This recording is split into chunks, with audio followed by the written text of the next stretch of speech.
Hello, I'm Belmont, and holy moly did I have to come out of the shadows for this one.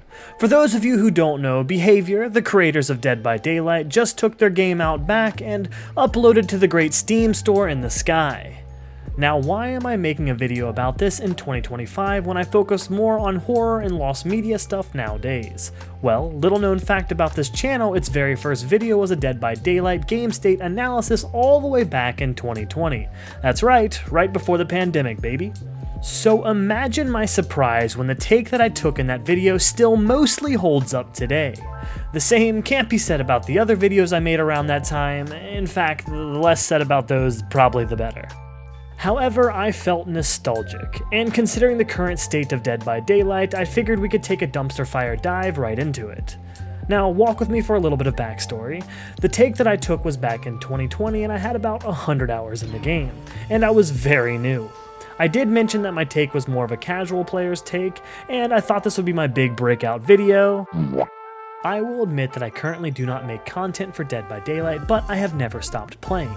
It's definitely a passion game for me, and fast forward to today, I am currently at a respectable 811 hours, and keep very close tabs on creators like Darva, Hens, and Arditha. In fact, the person who got me into doing YouTube as a whole was actually Noobs, a prolific name in the Dead by Daylight community, so it's always had a special place in my heart as a go-to game to play. So, to shorten my terrible mic and scattered thoughts of my first ever video... Hey guys, Terragaze here. Basically just want to talk to you maybe about a few things. Are you sure about that? I am just going to extract my 3 points I made and add some modern takes to it. So, without yapping about this setup any longer, let's start to the first topic. Now, one of the first things I said in this video was true in 2020, and unironically, after this PTB, it's even more truthful than ever. Let's hear my take. But I do want to point out the fact, and this is me not trying to sandbag the survivors, but I think the survivors have a hard time, kind of like the tough pill to swallow, but the killer is actually not the power role. As much as, you think they are, yeah, they're an unstoppable hulking monster, but there's one of them. I stand by this take today, and my reasoning is very similar. Bottom of the line, this is an asymmetric genre. So by definition, it's asymmetrical. There is 1 killer and 4 survivors. 5 if you're playing Sadako. Now, in this video, I touched base on a few hot button topics. Camping, tunneling, and slugging being the main stuff. Back then, there was no anti-camp, so it was a bit more of a problem than it was today. However, I wanted to highlight the take that I took on tunneling. So I think also the community needs to look at as a whole tunneling. Tunneling is not something that is impossible. Tunneling is not people who tunnel sometimes confuse getting hooked twice. That's them getting tunneled down and destroyed. That's not. Sometimes you're just in the bad place at the wrong time. So I still agree with this take today, and with the new changes to anti-tunneling, I feel like this is such an egregious overreaction. Now, I'll admit, I like the idea of rewarding healthy gameplay. I do not like the idea of punishing people for good gameplay. What do I mean by that? The changes made to base kit, Pop Goes the Weasel, and barbecue for unique hooks is awesome. I think that is a great way to encourage healthy gameplay. That being gameplay that supports a flourishing environment for the game. What I don't like is permanently blocking the gens for good gameplay. Everyone likes to claim tunneling in this game for the slightest time they get hooked twice. I play a lot of Survivor. In fact, I'm probably 40-60 Killer Survivor respectively. And I can be the first to admit that there are times when the consequences of my own actions are often what leads me to a quick second hook state, not me being tunneled out. In the same vein, I play a lot of killers too. And when I see someone unhooked, I typically go for the survivor who unhooked that person, not the person who was just unhooked. Base kit endurance, however, emboldens the unhooked survivor, including myself when I play. That altruism is typically what puts me on the hook again. However, now we live in a game where I can be as reckless as I want and face nearly 0 repercussions for it, creating a gameplay loop that goes like this. Unhook me, I have endurance. If you down me, you can't hook me or I'll debuff you for the whole game. So you have to slug me, and that's okay, because I'll get back up.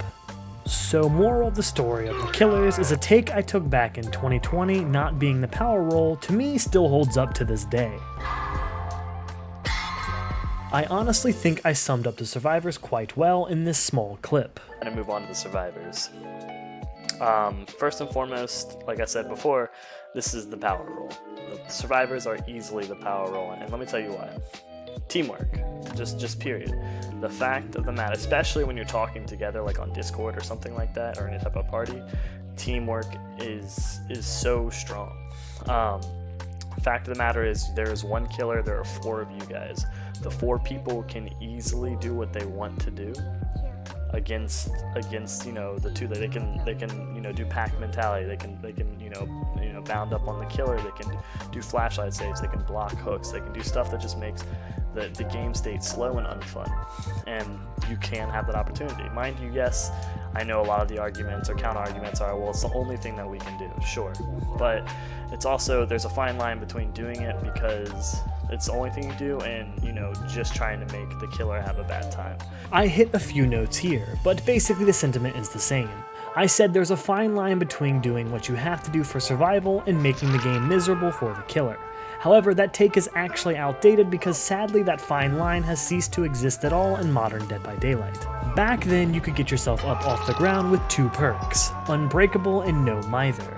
One coming with a serious drawback of being injured all game, while the other you could only use once per game. In modern Dead by Daylight, however, there are 6 perks, including the new base kit anti-slug mechanic, and many of them are repeatable. I said it in 2020 and I will say it again in 2025. The survivors are the power role. Teamwork and comms are simply that strong. I think since that not so hidden 5th perk slot exists for survivors, we don't need to punish the killers for doing a good job. Instead, we should incentivize survivors with healthy gameplay, just like the killers get when hooking unique survivors. I also think that it's time for survivors to get new objectives. I get it, working on a gin is so boring. So, maybe we can start adding new things in the game, and this is a perfect segue to my last take. This is the last and shortest point I made in the video, but it's actually the one that I'm most happy about, and probably not for the reasons you think. So, let's hear it. Finally, I definitely want to talk about the PTB. The PTB has been kind of something that's irked me for quite a while. I think the PTB is not being utilized to its maximum potential. They could totally utilize it so much better. I think they need to have more place tests, they need to have more experimental gameplay, they need to be using this maybe weekly, bi-weekly, I don't know how they want to do it, but I think they need to start using that. They can tweak numbers, change abilities, just really get crazy with it. I still agree with this take as well. I think the PTB was terribly managed and has been used so poorly over the years. I am actually going to be totally honest with you. I am so thankful for the changes we currently have in the PTB right now, and let me tell you why. While I do not agree with some of the changes, this has single-handedly been the biggest gameplay change I have ever seen in Dead by Daylight.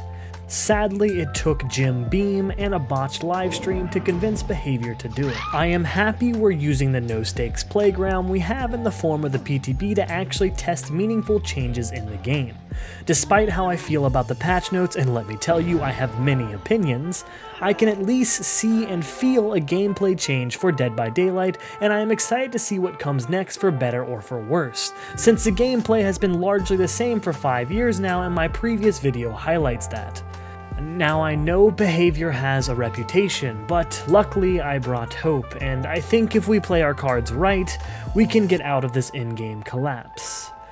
Thank you for sticking around to the end. 5 years and still only a couple hundred subscribers, but I am just happy I get to share this hobby with you all. Be safe out there. I want to see you all back in one piece, yeah? Bye!